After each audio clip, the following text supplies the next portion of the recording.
And just allow yourself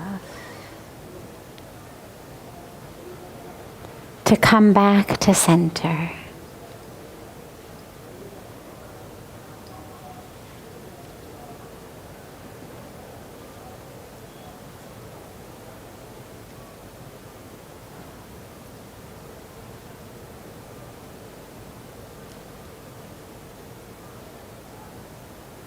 Allow the awareness, the attention and the focus to unhook themselves from the world outside.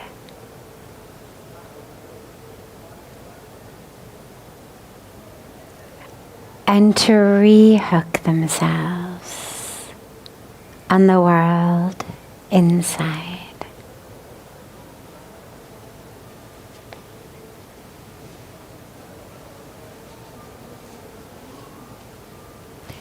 The outside world will always do its thing.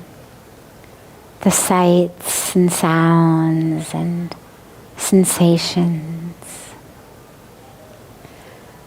But allow yourself to just unhook from that and to drop deeply within. Bayap sound barado torasa.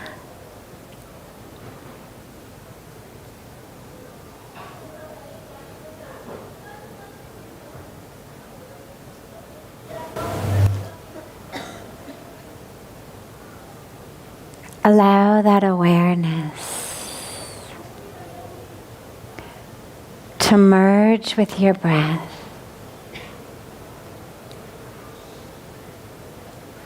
So that you become fully immersed. The attention, the awareness, fully immersed in the breath. As it just gently flows in and flows out.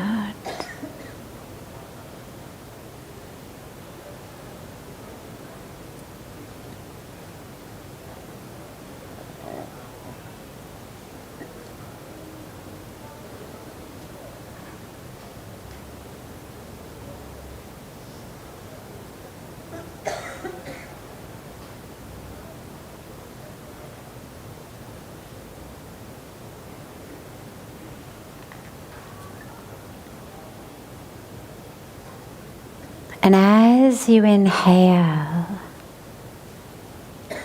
feel that sacred,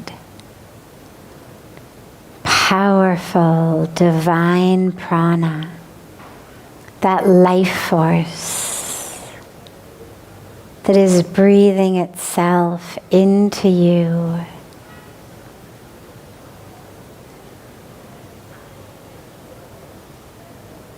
Feel that life force come in and touch and awaken and fill every cell of your being.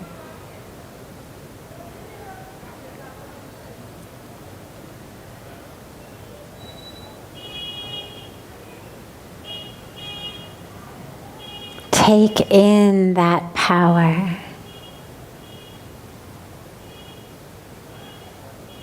That prana. It's the energy of this sacred land and this sacred creation.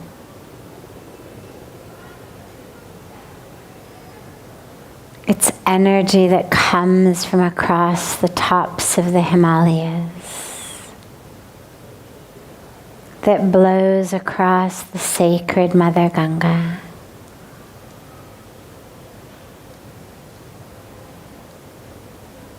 And then flows into you.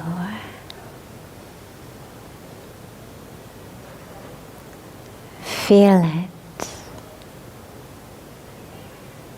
Feel it come in and infuse the physical body and the vital body, the energetic body.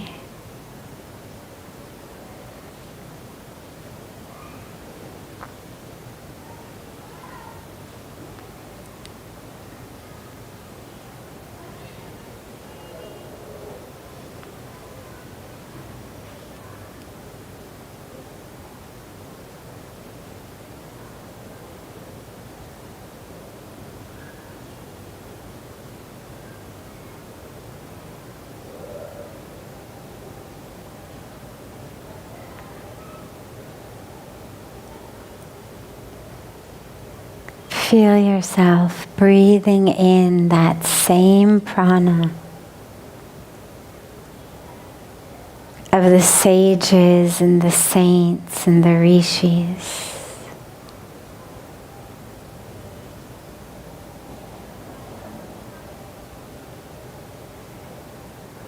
Feel their life force in you.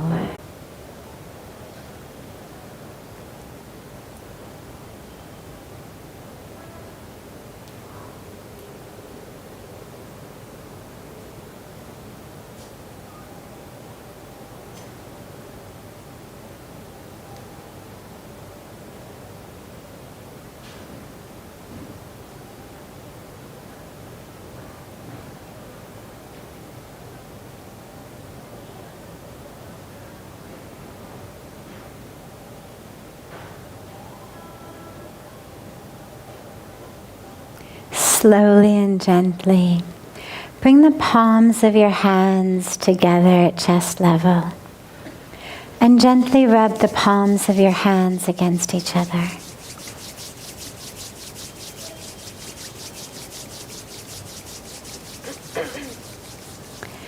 Press the palms of your hands into your closed eyes.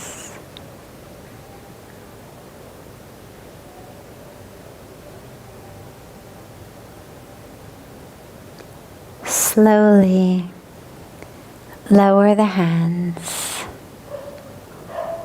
and open your eyes. Welcome to Satsang.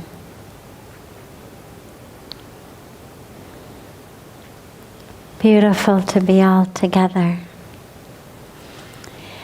And as I was saying in Aarti, so beautiful to be back from Delhi. I was only there for a few hours, but nothing like a very, very short trip to Delhi to really make you appreciate this place. Just coming back has been, it's always heaven, but there's a special heaven that comes when you've been out, even if it's just a few hours. So, beginning with a question from our online internet family joining us from all over the world. And then we'll open it up to any questions that any of you have.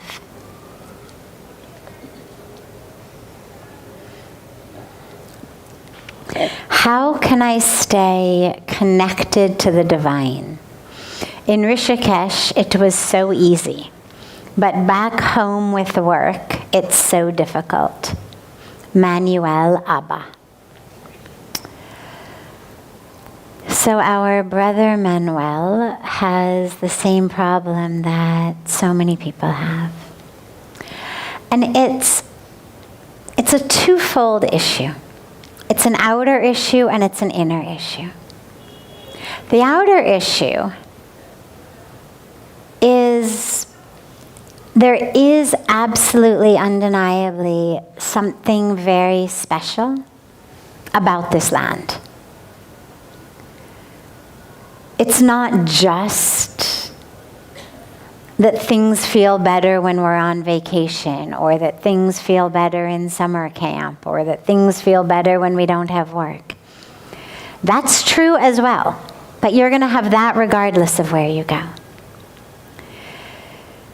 Here, what you've got also is a power of the land itself, a power of the place itself that is really special and that is really sacred and that is really different. I remember when I had first been in India, I'd been here, well, a total of maybe about 6-7 months by that point. And I was back in Los Angeles because Pujya Swamiji, unbeknownst to me at the time, is a very, very, very renowned, revered world leader. When I first met him, I didn't know that. But what I discovered very quickly was He's a renowned world leader. He travels all over the world. He inspires, he teaches, he uplifts, he shares, he blesses. So as it turned out, there was a pilgrimage for world peace that had been scheduled for the summer, July and August of 1997. I had come in September of 96. I was here for those months. Then he had sent me back to America for Jan, Feb, March of 97. Then I was back here from April. And then I found myself in July back in Los Angeles. Not what I had planned at all, but there I was as part of this peace pilgrimage that I had had no idea was taking place. And suddenly I was back in this land of my childhood, but in a completely different situation, because here I was with my guru and enlightened master, with all of these other leaders, talking about world peace.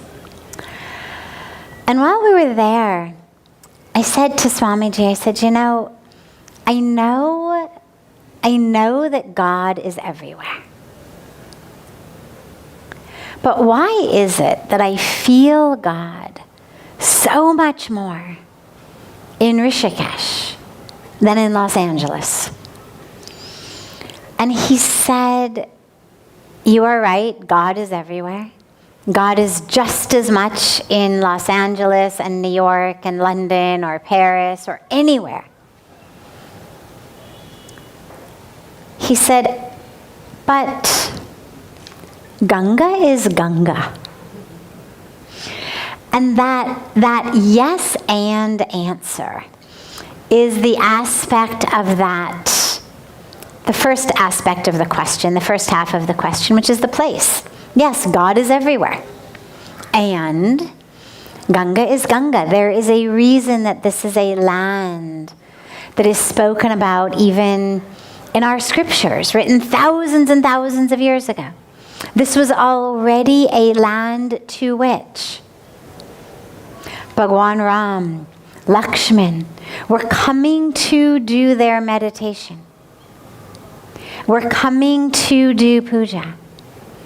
It is the land through which the Pandavas walked at the end of their life, quite literally to heaven. Literally, there's no stairway, but it's the pathway up the mountain, literally to heaven, at the end of the Mahabharat. So this is a land in which there is a power that has existed at least for thousands and thousands of years since the scriptures were written, and it was already a place known as this powerhouse. So that's one reason it's hard to go back, is quite literally the energy is different. The vibrational energy is different in other parts of the world. And in the same way that ultimately, spiritually, we can love anyone, and we are meant to love everyone. All of our spiritual traditions teach us to love all. But we all have experienced the fact that it's a lot easier to love some people than other people. That just vibrationally, energetically, there are some people, and I don't mean just romantically, but there are some people for whom love just flows really easily. And then there are some people where you have to keep telling yourself, I see the divine in you. I see the divine in you. And you just sort of say it until you hope eventually it will start to begin to feel true. Because it's energy. And this isn't because of what you know about the people. Sometimes it's people you don't even know. Sometimes it's somebody sitting next to you on a subway or a metro or a bus at the airport. It's vibrational energy. And so in the same way that we feel it with people, it's true with places. But the other reason, the inner reason, so that's the outer reason, the inner reason why it's so much easier to access peace and joy and spiritual connection here than back at home and work is when we're here, we tend much more likely to actually, stealing Ram Dass's words, be here now.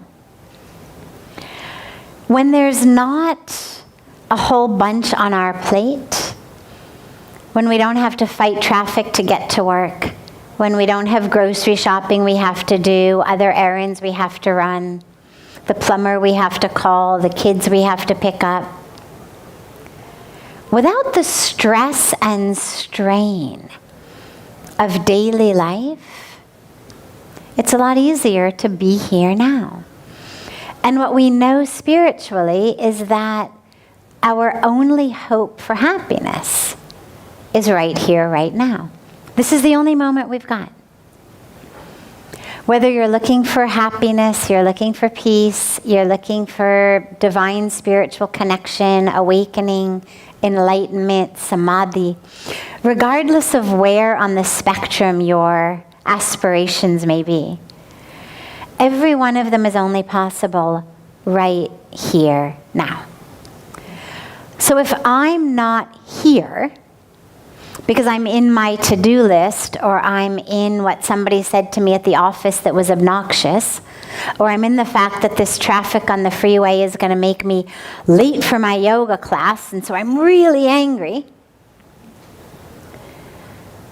it's very hard to experience that same feeling.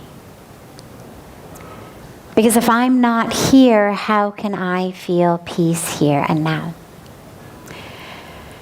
And so the way to deal with that, aside, of course, from continuing to just make sure that you get to keep coming back and charging your batteries and coming more frequently and staying longer and all of that good stuff, in addition to that, develop a practice of being here now, wherever you are. It's what a practice of mindfulness is.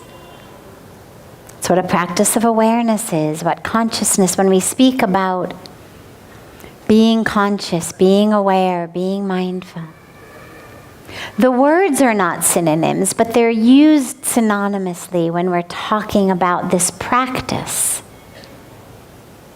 of just be here. Don't lose the moment, don't be distracted, don't be somewhere else, be right here. Anchor in your breath. Even if you're sitting in a board meeting, even if you're driving your car, even if you're grocery shopping, just be right here. And if you can do that, then you've opened a portal to that peace and to that happiness and to that connection, wherever you are. So that's the practice, is even though you're back there at home and at work, don't let home and work infiltrate every single second and aspect of your consciousness and awareness so that you can't be present in the moment. Just find that presence. It may be standing on a crowded subway. It may be eating a sandwich on a park bench on your lunch hour. But wherever you are, just anchor in that moment. And you'll find that you're able to access it again.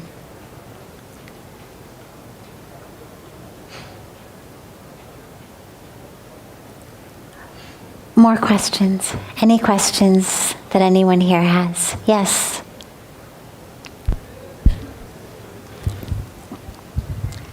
Sadhviji, you were talking about the role of stress in illness in India today. And I was curious to hear more about that. And does it mean India, unfortunately, is in following in the footsteps of other Western countries? The second part of my question is, certainly in Australia, and I don't think we're unique, there's an absolute epidemic of stress, anxiety and depression. And in this age of instant gratification where school-age primary children are on Prozac or similar, adolescents, young adults. How can we foster greater resilience? Great questions. Could everyone hear her? No? Okay. So I had spoken in the Arati this evening about stress, and so her first question was, is the reason that India is now experiencing so much stress because they are following in the footsteps of the Western countries? And the second part of the question is, what can we do to help this epidemic, this worldwide epidemic of stress and depression, and our children being put on antidepressant medicine or anti-anxiety medicine? How do we deal with that? So we'll take them both. The first is, yes, sadly, India is absolutely following in the footsteps of the West in that way. One of the things I speak about frequently is it's really beautiful to take things from other countries and cultures and make them your own. You know, trade used to be about spices and fabrics and things like that, but we have a lot more to share with each other than, you know, handicrafts and fabrics and spices. We've got beautiful culture to share. The dilemma is that, sadly, Western people seem to be taking the good stuff from India. We come here, we learn meditation, we learn yoga, we learn Ayurveda, we learn maybe some Vedanta, some philosophy. We allow ourselves to be touched and opened. And sadly, India seems to be taking the worst from the West. And it's not that there aren't good things from the West, there are. But from what I've seen, sadly, that which is getting adopted in India isn't so much the good stuff from the West, but it's the not so good stuff from the West. It's this vision of sophistication and being modern, and that it means I am not a vegetarian. It means that I drink alcohol. It means that I engage in all sorts of behaviors that the people I see on TV seem to make look like it's really cool. And even though it's completely against what my culture says and completely against what my family says, I'm going to do it because, hey, they look really happy doing it on the TV. And so you get cultures that have been traditionally vegetarian, eating meat. You've got a rise in people smoking cigarettes. You've got a rise in alcoholism, and especially among not the, mountain people who have been brewing this stuff forever, but amongst the sophisticated, modern people living in metropolitan areas who are wanting to seem sophisticated and modern and not backwards like their grandparents. And that's an enormous tragedy. An enormous tragedy. Because that which their grandparents had is the stuff that if you could bottle it, you'd be a billionaire. If you could actually bottle that happiness, that joy, that peace, that inner contentment, you'd be a billionaire. So yes, they are absolutely taking the epidemics of the West. They're taking in, and this is what leads to stress, they're taking in Western values around having more. Traditional Indian values were never around collection and hoarding and having more and more. Those in traditional ancient societies who had were the ones who gave. I mean, sure, there were kings and there were people who had a lot, but they were the ones who shared and who gave. This idea of a successful life being that which is actually measured in tangible things, possessions, money, size of houses, size of cars, jewelry, clothes, is relatively new to Indian culture, and it's done to India the same thing that it's done to the West, which is stress. Because if I need to have more, then I need to make more. And if I need to make more, then I need to work more. And if I need to work more, well, then it means I sleep less, I meditate less, I exercise less, I spend less time with my family. I can be less nice to the person in the cubicle next to me because, God forbid, maybe they're trying to steal my work, get ahead. Then it becomes competition. You know, one of the fun play on words that Pujya Swamiji speaks about a lot is how in traditional Indian society we speak about the world as a family. Right? You've probably heard Vasudev Kutumbakam, meaning the world is a family. And I say you've probably heard it because it was the slogan that our Prime Minister gave to the whole G20 gathering. The world is a family, Vasudev Kutumbakam. Comes from our scriptures. The word parivar means family in Hindi. And what Pujya Swamiji always says in his beautiful ability to kind of rhyme and have poetry in speech, is he says there's two ways of looking at the world. Either as a parivar, a family, in which we share, or as a bazaar, a marketplace. And in a marketplace, we compete, we grab, your gain is my loss, your loss is my gain. And that we need to shift from this view of the world of a bazaar into the view of a world of a parivar. Sadly, India's gone in the other direction. Traditionally, it was all a parivar, it was all a family. And it's taking much more of this Western capitalist viewpoint of you versus me rather than we. And so it leads to stress. One of the things I was joking about today at the hospital that we went to give the talk is that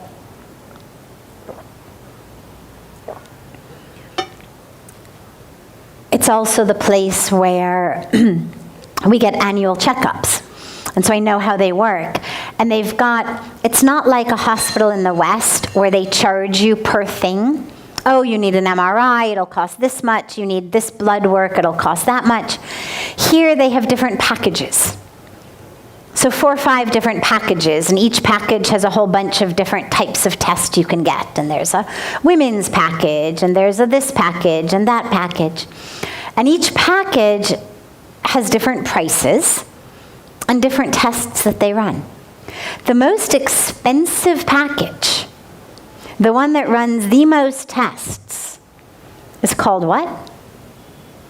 The corporate package. CEO package, right? The guy who's about to keel over and die package, the most expensive, all of the tests. Why? Because people in that position clearly need every possible test that we can run because they're not in very good shape. So I always laugh when you see it's called the corporate package. Like if there were ever a better advertisement not to go into the corporate world, it's the corporate package at the heart hospital.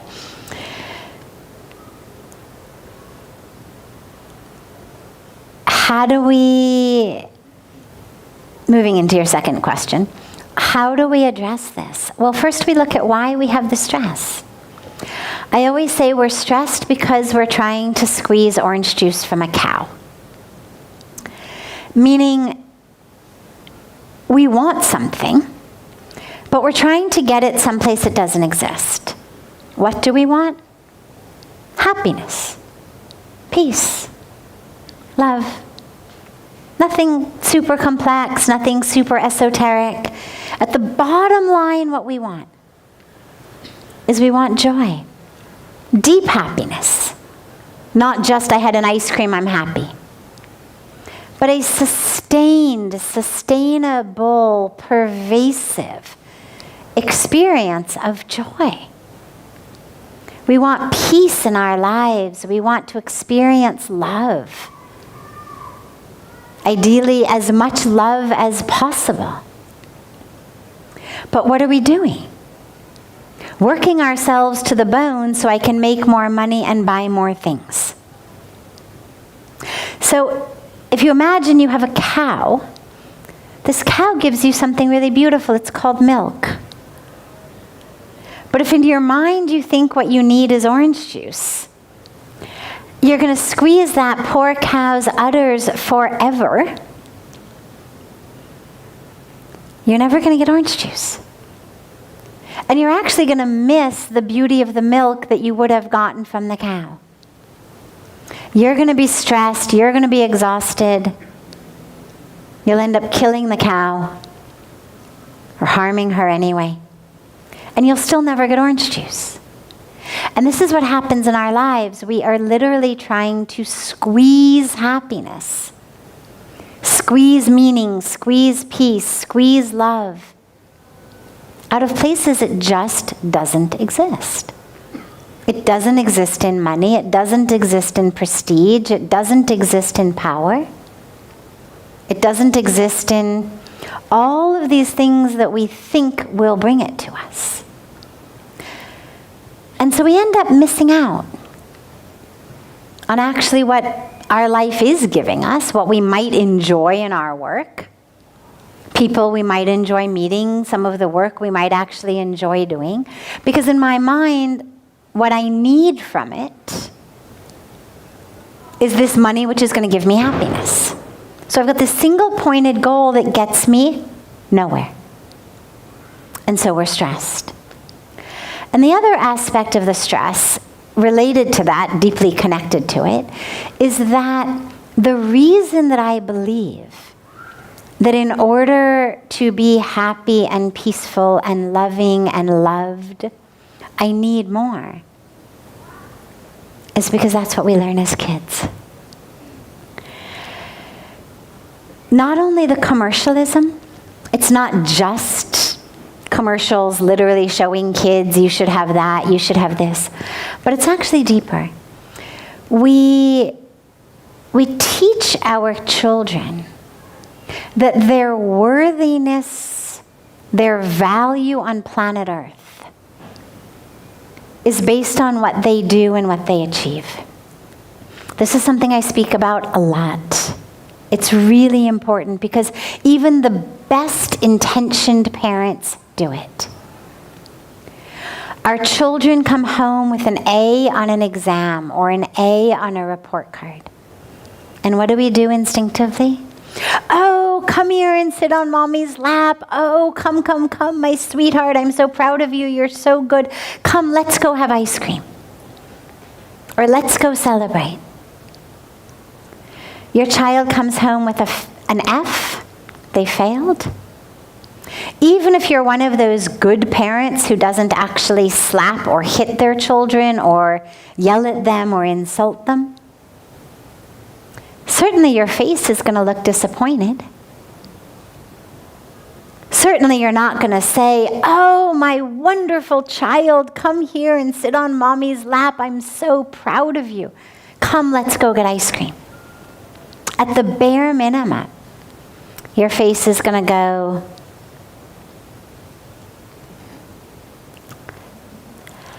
and what that child learns is, number one, I am responsible for my mom's happiness. Which means happiness is that which you get when what you want happens.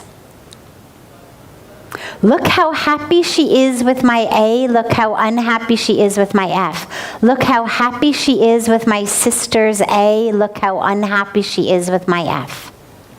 Happiness is something we have when what we want happens. That's the first piece they learn. The second piece they learn is, I am worthy of mom's love, worthy of being brought into her arms and her lap, when I have achieved what I am supposed to achieve. When I have been a good boy or a good girl. When by someone else's standards, a teacher, a principal, an examiner, I have done well. And so what we end up with is people who are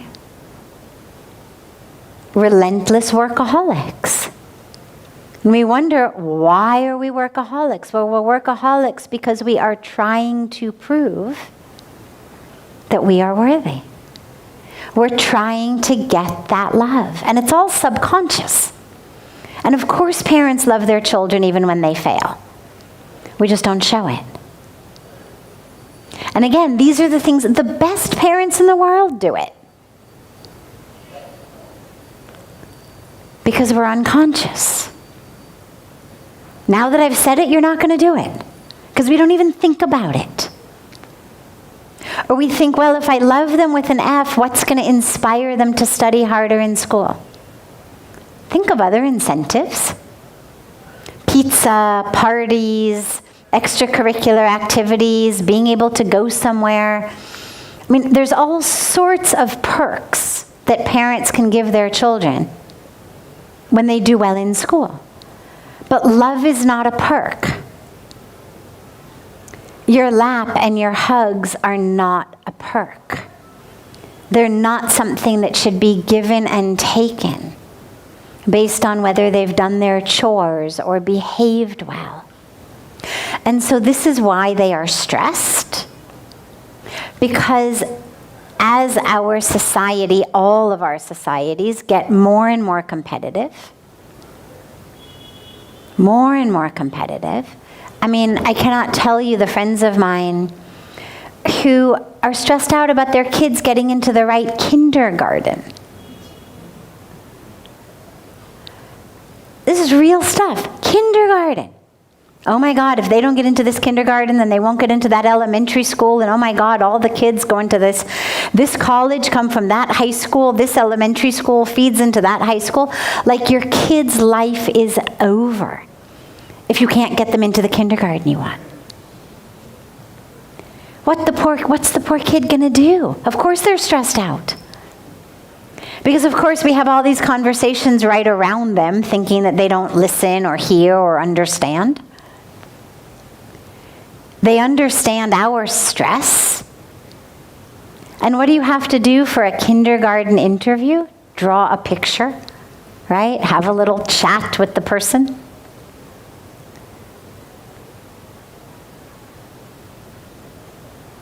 Imagine how stressful drawing a picture must be. With all of the prep that parents are now sending their kids into kindergarten interviews for. No wonder they're stressed out. The answer is us. We have to change how we interact with our children. And we have to change how we interact with each other and with our friends in front of our children. Which is actually a great challenge and opportunity because it means we get to change how we live and think. If your child watches you stand in front of a mirror every day going, oh my God, I am so fat, I'm so ugly, nobody's ever going to love me.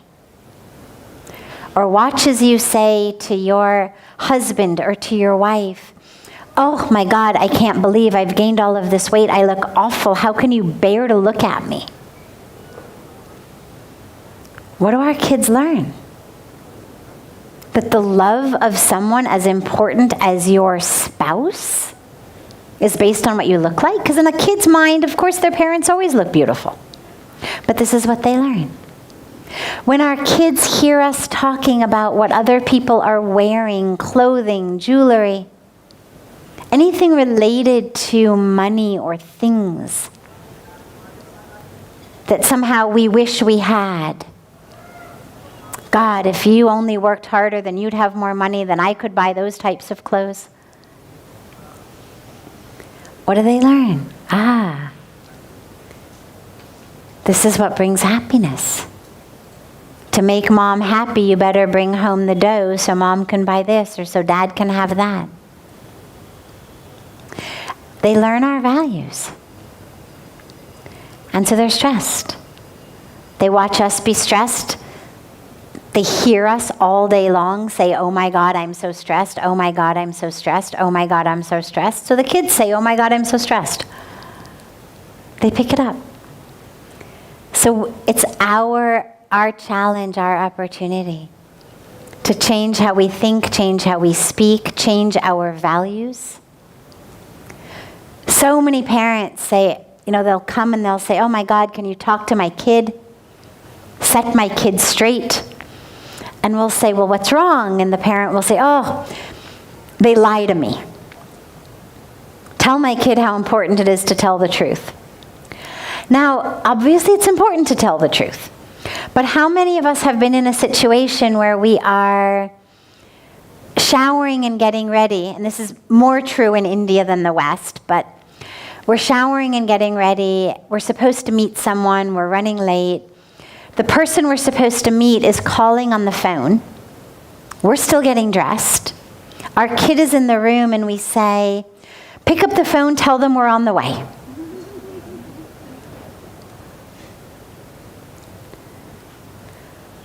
Or, tell them I'm not here. We see who's calling. Tell them I'm not here. Mom's not here. Then our kids start lying to us and we say, I don't know what happened to them. I don't know how they started lying. Set my kids straight. Well, they've just picked up what we've given them. So, yeah, the way out of this with kids is only going to be if we, the adults, can actually grab some real value and ethics in our life. I was reading a beautiful book. I won't go into the details of it. It was a beautiful book, though, about our brains and focus and concentration and attention. And it was talking about how we know that junk food is really bad for our brain, but we don't know how much junk values are really bad for our brain. And they're not just bad for our brain, but they're bad for our families and our lives. And so as parents, we need to, just like we don't let our kids eat junk food, we need to make sure not to let them imbibe and inherit junk values. Great questions. Anybody else?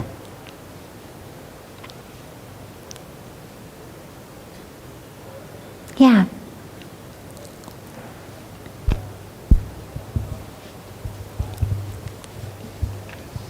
So inside of something that you and Swamiji have said about how we come here and we're here and we can take light back to influence others, oftentimes I imagine we've all found that it's hard to communicate pretty succinctly in a way that might make someone open to changing the way that they think and they live. But you've traveled around the world, as has Swamiji. Have you found any commonalities in how you are able to influence change in the presentations you give, even in the hospital today, that you might be able to share with us? Beautiful, yeah. More important than the words you say is your own energy.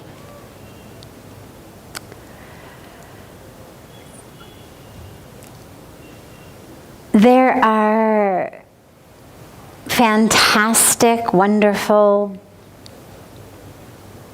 motivational speakers or inspirational speakers or, coaches who speak or whatever. Wonderful people who may have really, really beautiful insights and teachings. But they don't have the ability to actually touch and change very many lives, because energetically they may not actually be living it. There is a business these days of motivational speaking, of inspirational speaking, of life coaching, and so there's a lot of teaching. And the teachings are great, and everyone should implement them. The problem is that when there isn't that touch, it's really hard to actually get people to open up and change. What I have found is that much more important than the actual words is the way that people feel when they are with you, that actually inspires them to want to open up, because they feel like, oh, there's actually something here for me. If it's a hot summer day, the air conditioner does not have to shout, "Come over here." Everybody wants to go near the air conditioning because we are hot and sweaty, and the air conditioner is giving us cool air, and it's great. In the wintertime, when we're shivering, the campfire or the heating vent does not have to shout, or the radiator does not have to shout, "Come over here." We are drawn toward it because we're shivering and we want to get warm. Energetically, we are all looking for that energetic experience that makes us feel in our hearts and souls. It is why we are drawn to spiritual masters on a much deeper level than we are drawn to other people who may have extraordinarily beautiful thoughts and ideas and presentations and whatnot. But we're drawn in a way that our lives get transformed when that person feels like a light, as you say, or like a magnet. And so I would suggest the very best way to actually help others is to work on just making your own light as bright as you can. Don't worry about the semantics. It's not about the words you use. It's about how safe someone feels opening their heart around you. It's about how inspired someone feels around you to open their heart. It's about how someone feels around you that, oh, I want what he has. Wow, let me get closer to that. Let me learn more about that. And so just work on your light. And then when you teach and share, speak from your personal experience. I statements are much better than you statements in just the science of communication. People get much less defensive when you speak about I than when you speak you, right? I mean, this is sort of the art of having a conversation, especially a difficult conversation. Don't say you do this. Say I feel this. Conversation's going to go much better. And in the same way, if what you're looking for is to get someone to open their heart and transform, don't say, you're wrong here, you're wrong there, you need to do this. Just share how you feel when your heart opens. Share what you've learned. Share the experiences that you've had, that you're having. Share your path. And if you're a magnet, then you're going to find that people you share it with want to be on that path as well. And they'll open their hearts right away. Yeah, beautiful. Have a beautiful rest of your evening. And I look so forward to being together tomorrow.